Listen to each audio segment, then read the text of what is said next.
Assalamualaikum and good morning. Today is a very important day where we can learn something new and deeper about the difference between conventional and Islamic risk in banking system. Before we start the forum this morning, I introduce myself first. I'm Adam as a moderator this morning. With me, there are three panel that will discuss more about this in the banking system. I would like to introduce our panel.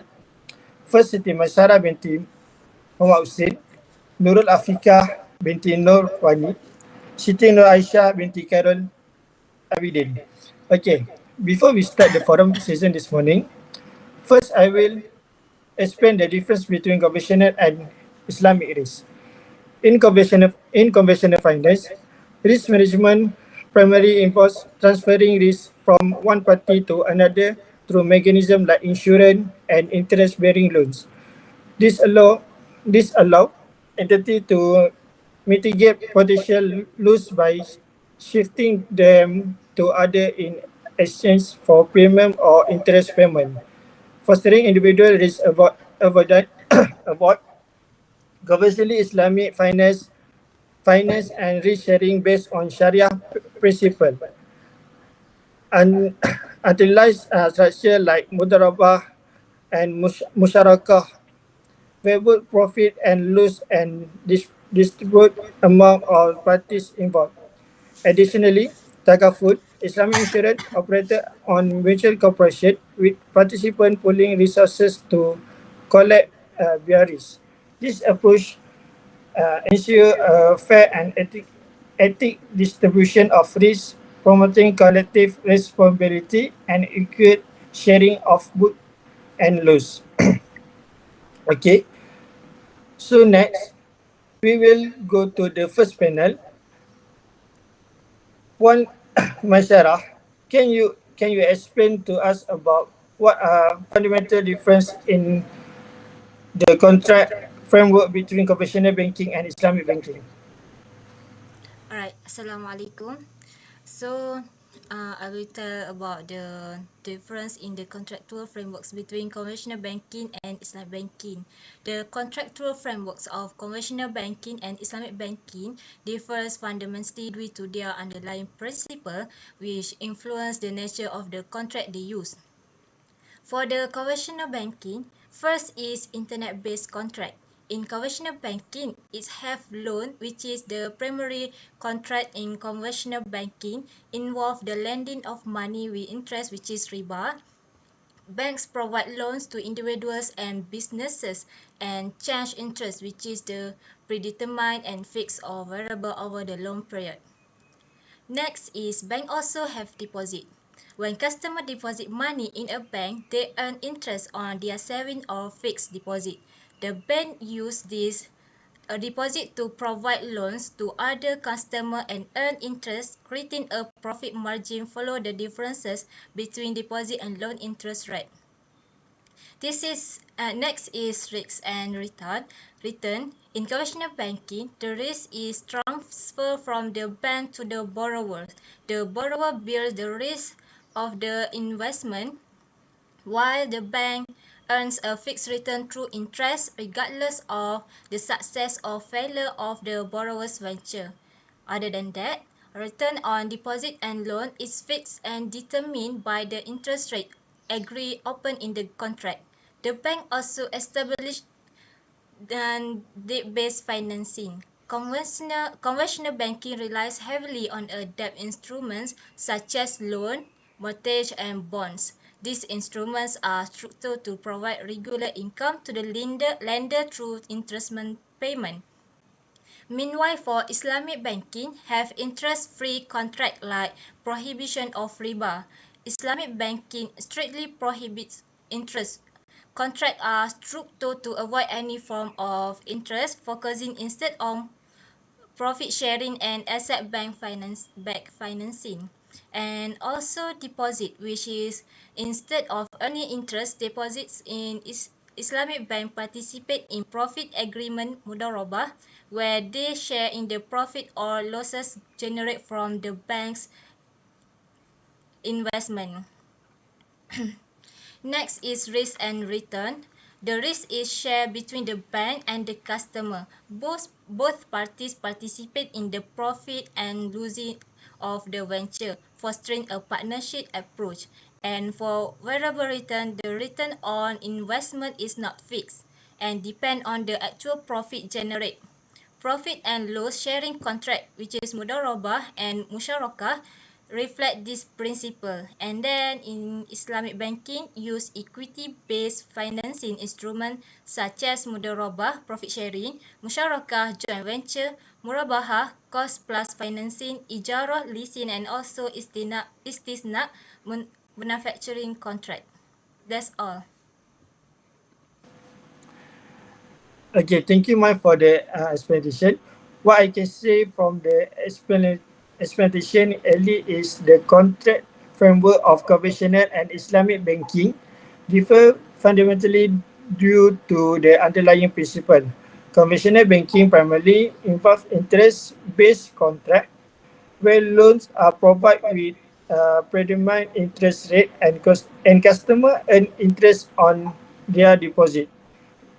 This system transfer the investment risk to the borrower with using a fixed return for the bank through debt instrument like loan, mortgage, and bonds.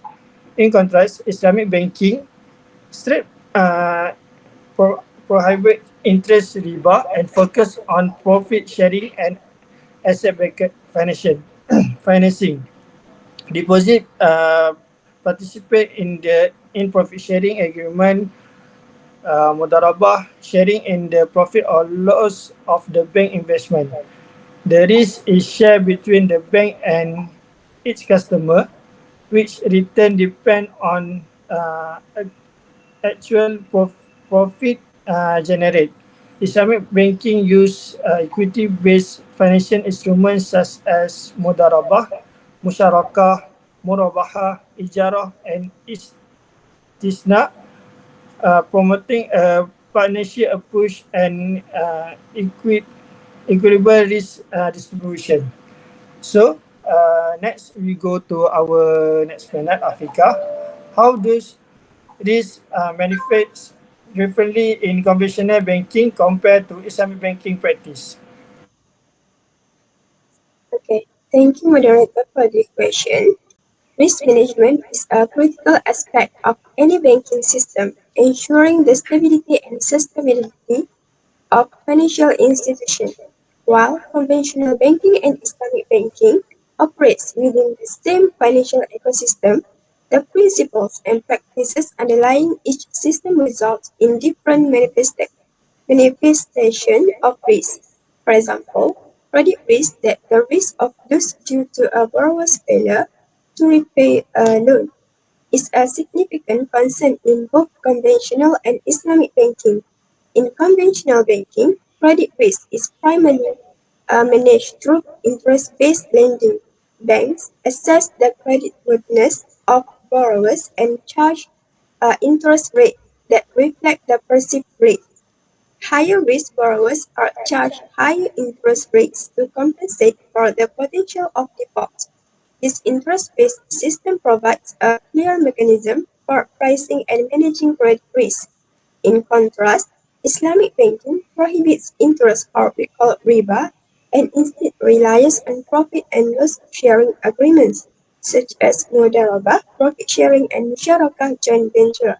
In this arrangement, the banks and the borrower share the risk and rewards of the investment, while this can align the interests of both parties. It also introduced additional complexities in risk assessment and management. The bank must thoroughly evaluate the viability and profitability of projects in finance, as returns are not guaranteed. This sure risk model can lead to more prudent investment decisions, but also expose the bank to the operational risk of the business in finance. That's all.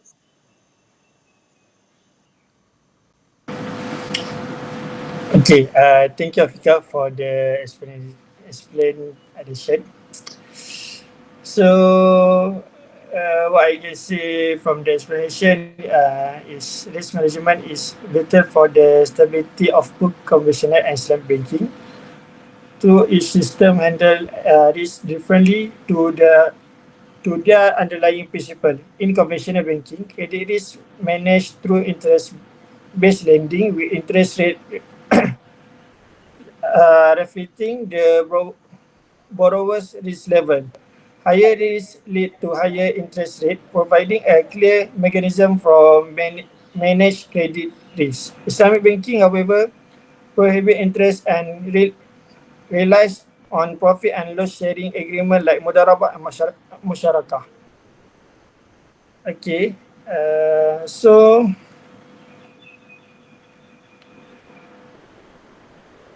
okay, so we continue to our next panel, Aisyah.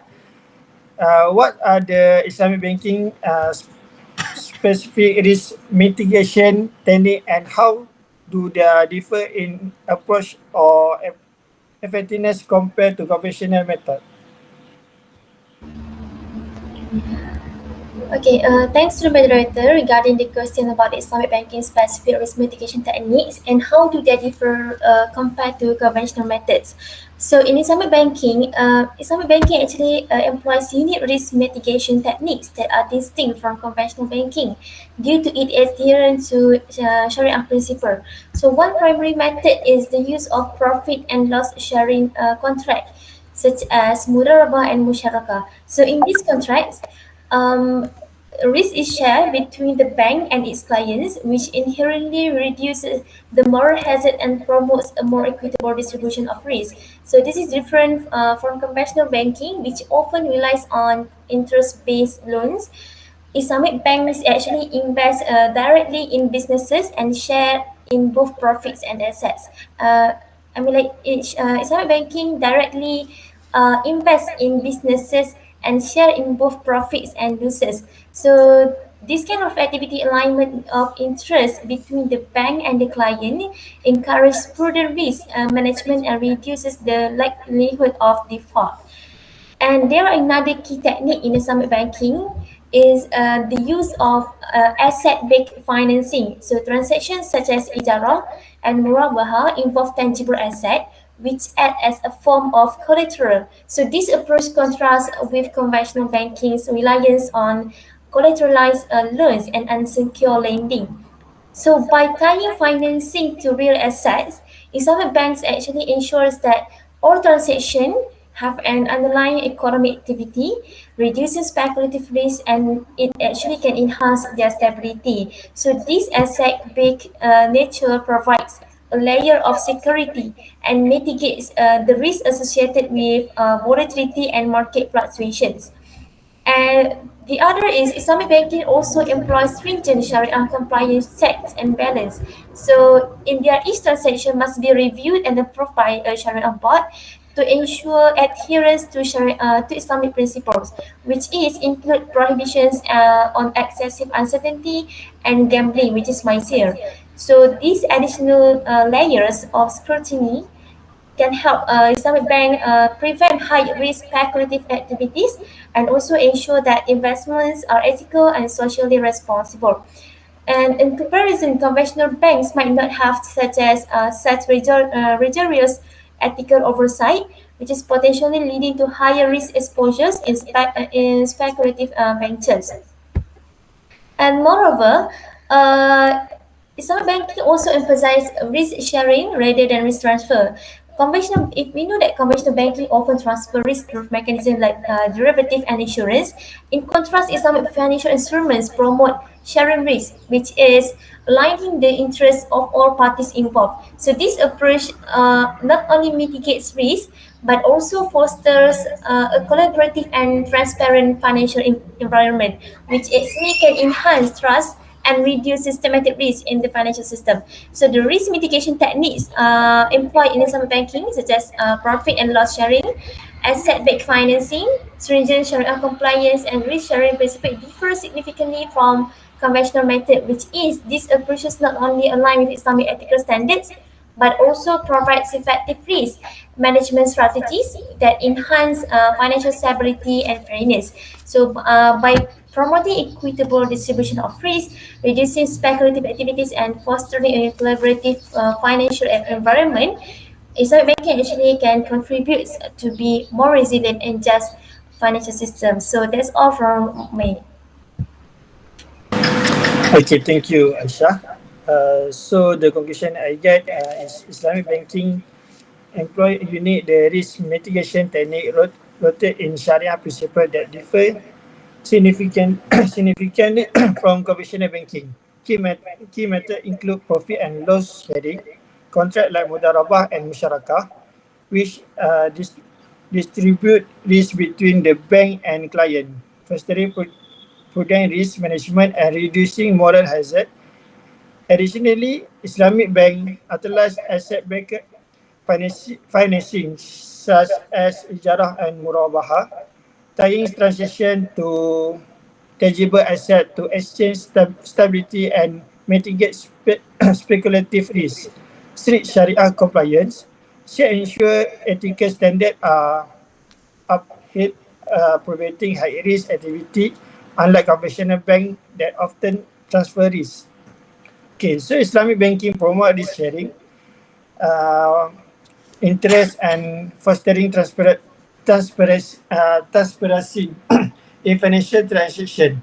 This approach not only comply with Islamic ethic but also contribute to resilient and fair financial system. Okay, so we go to our first panel. Mike, how do the contract practice in banking institution contribute to or detract from financial inclusion and accessibility, particularly from uh, marginalized or underbanked community? Okay. Financial exclusion is a critical factor in promoting economic development and reduce poverty, yet many marginalized or underbanked communities remain excluded from mainstream financial service.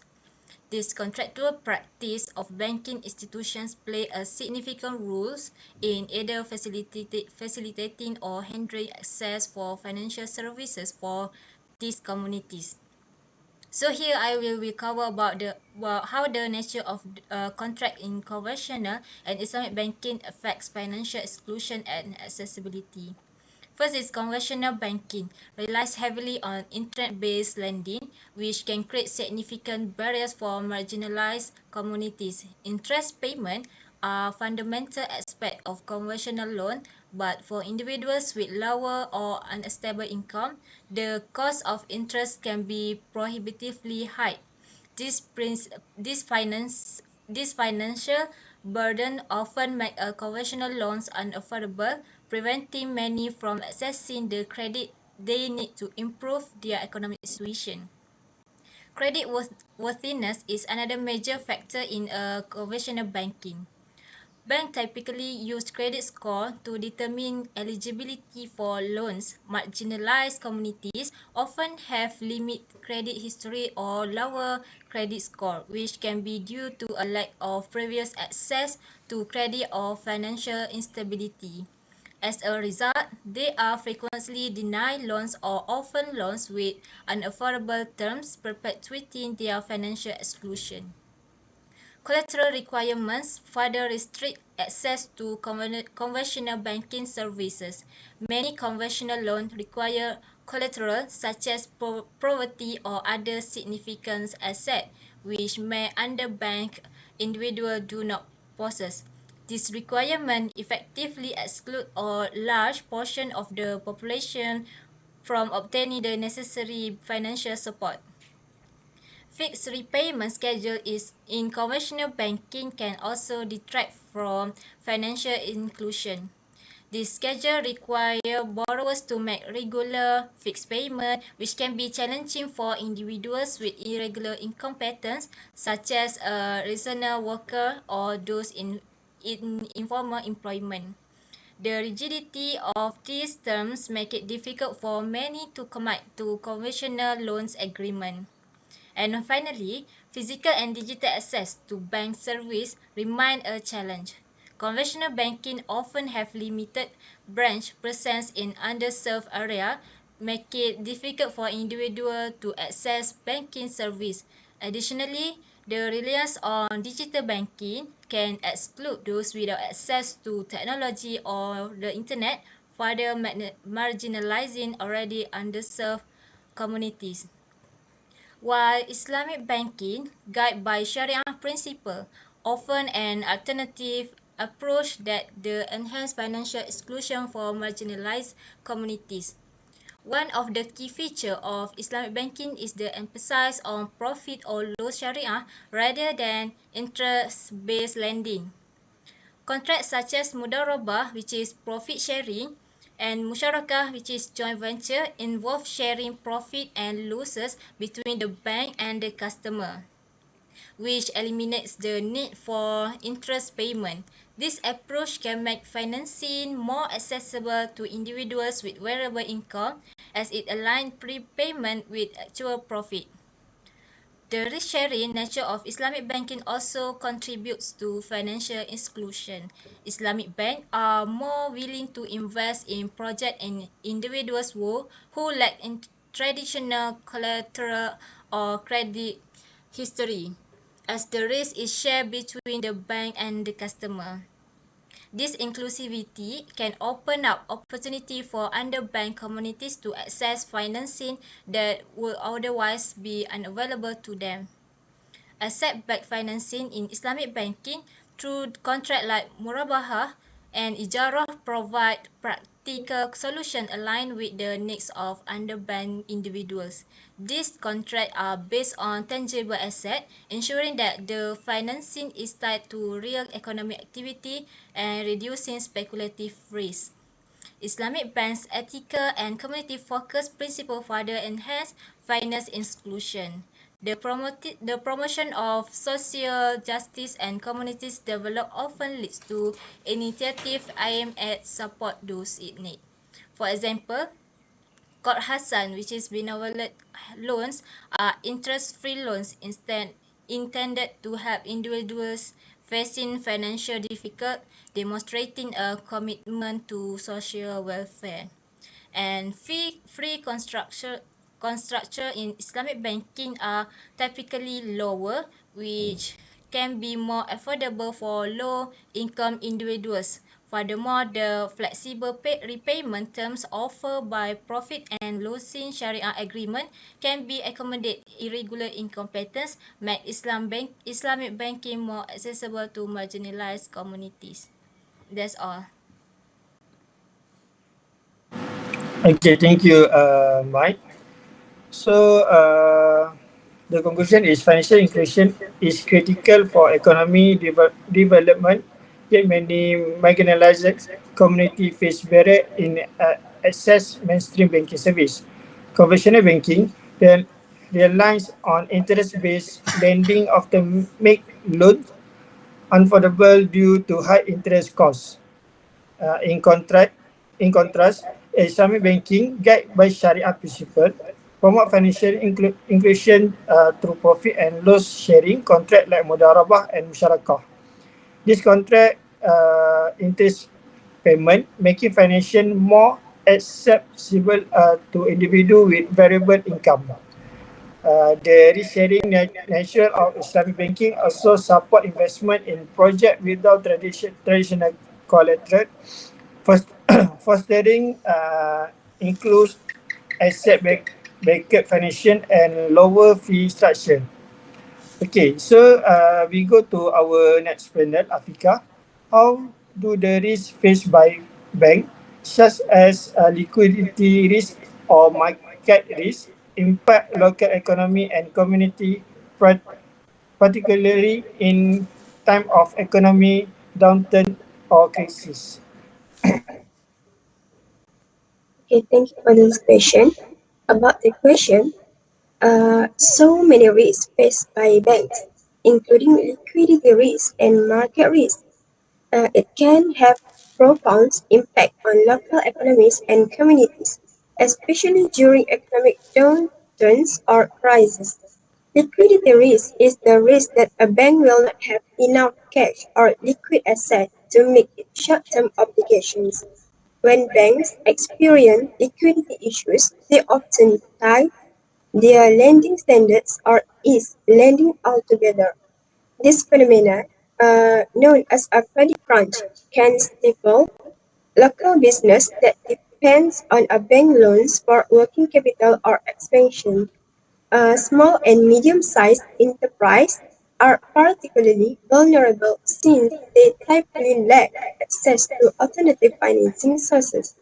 Reduced lending can lead to business closure, job losses, and diminished economic activity in the community, while market risk refers to the risk of loss due to adverse change in market price, such as interest rates, exchange rates, and stock prices.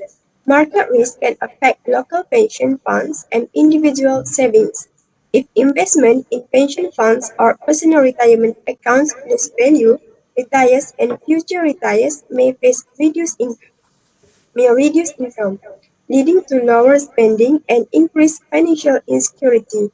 This can have a cascading effect on the local economy, as reduced spending by retirees can impact local businesses and services that depends on their patronage.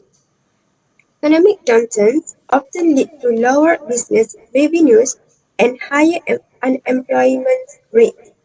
As businesses and consumers struggle to meet their financial obligations, loan defaults may increase, exacerbating banks' liquidity and market risk. The resulting credit crunch can further depress economic activity, creating a negative feedback loop. As the financial health of business and household deteriorates, banks may face additional pressure from rising non-performing loans, further straining their liquidity. That's all.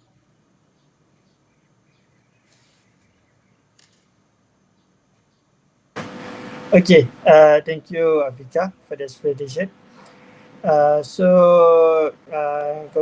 Conclusion, I get bank face significant risks such as liquidity risk and market risk, which can profoundly impact local economy and community, especially during economic downturns.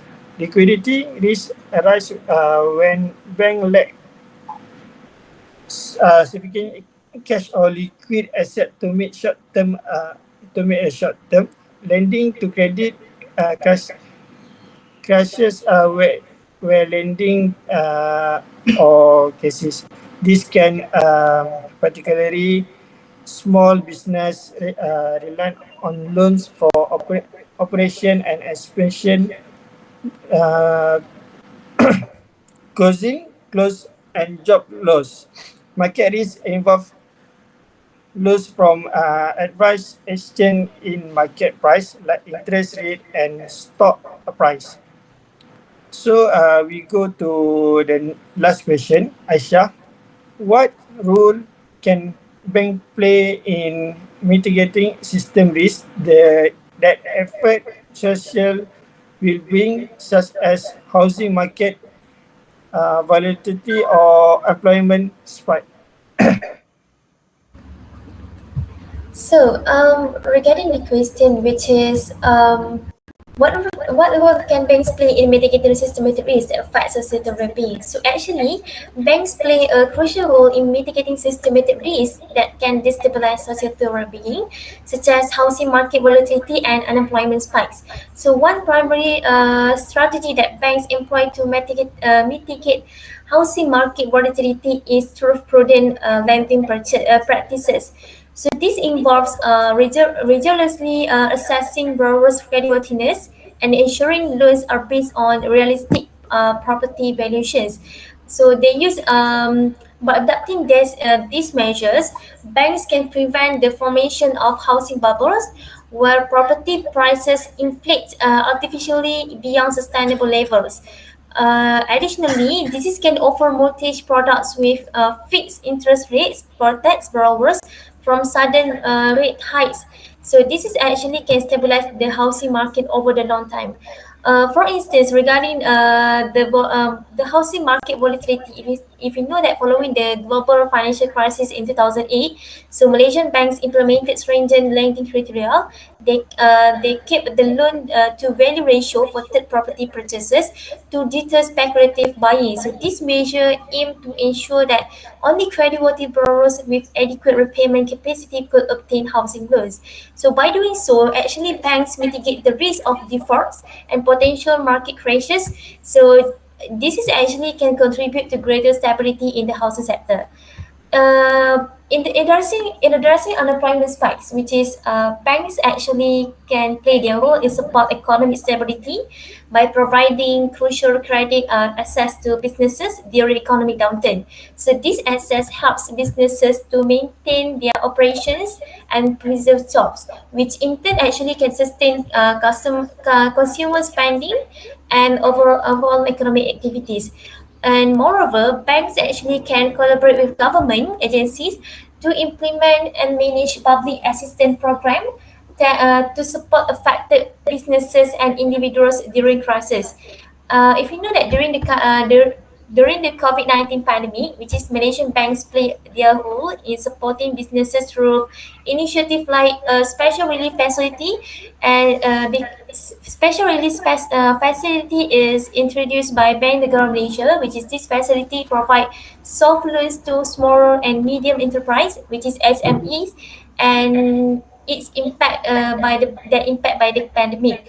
So this initiative is enable many businesses to retain their workforce and sustain operations in the middle of economic uncertainties. So by facilitating these loans, Malaysian bank help mitigate the risk of widespread layoffs and contribute to stabilizing the labor market during a period of heightened unemployment.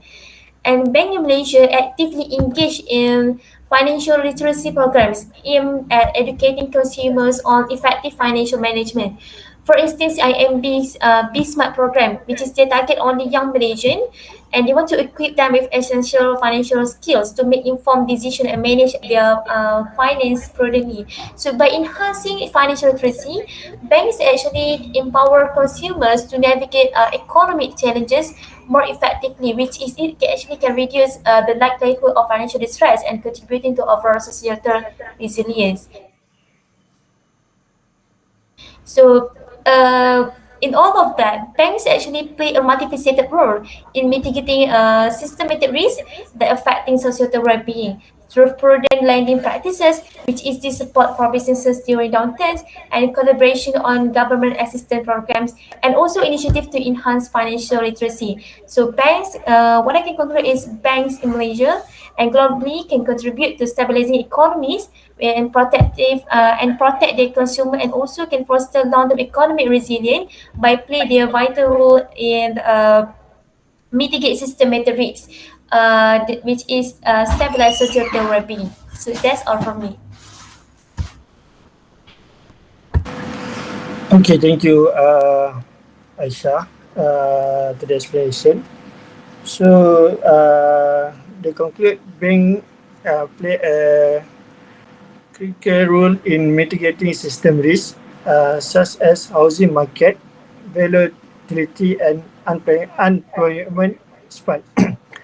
They achieve this through prudent lending practice that assess borrower credit and ensure real, real, realistic property valuation to prevent housing bubbles. By offering fixed rate mortgage product, banks stabilize the housing market against sudden interest rate hikes. During economic downturn, banks support stability by providing credit access to business, helping maintain operation and preserve jobs. Collaboration with government agency on program like Malaysia Special Relief Facility during COVID-19 further aid affected business, mitigating with widespread lawyer and stabilizing the labor market. Okay, so that the end of our forum session this morning. So what I can share as a result of this forum is the rule and strategy of in conventional and Islamic banking differ significantly across various aspects, from contract framework to risk management and financial inclusion. Conventional banking relies on interest-based contract and risk transfer mechanism, where Islamic banking provide interest and promote profit sharing and asset-backed financing. Fostering includes an active financial practice, both face risks like liquidity and market risk, impact local economy and community. But their approach vary, with Islamic banking embracing risk sharing and ethical compliance. Bank through prudent lending support during economic downturn and financial literacy inter intentative critical rules in mitigating system risk and promoting stability, realize and in social well-being. So that's all our sharing today. So I want to say 1,000 thanks to our panel line up today. Hope we meet again in the future. The bad come from my own weakness and the good come from Allah SWT. Thank you and see you again. Assalamualaikum.